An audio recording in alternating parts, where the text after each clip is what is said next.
we've identified that there's about 4 million missing girls and women each year in developing countries as compared to their counterparts in developed countries.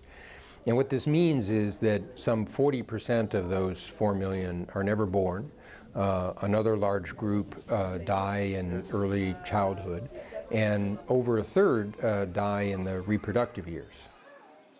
The report has a clear message, which is that countries need to focus on those gender gaps that don't disappear on their own with economic development and growth. And that means gaps in 4 areas.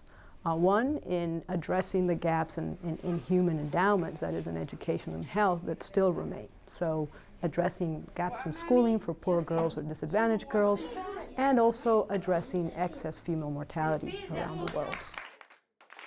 Another gap that persists even as countries get richer are differences in voice between men and women, both within their households as well as within society. Now, within households, this can be seen in many ways. It can be seen in terms of who makes decisions about incomes being spent on what, who makes decisions about who can move around, where women can travel and when. Now, within society, one sees these differences in voice show up in terms of representation.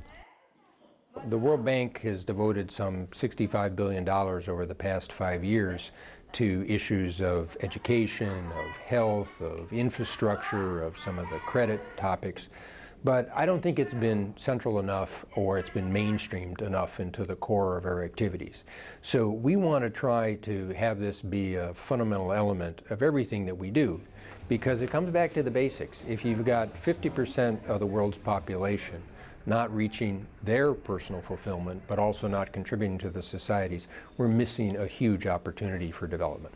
What we've seen is that countries that pay attention to these issues do better. So gender equality is not only the right thing to do, but it's smart economics.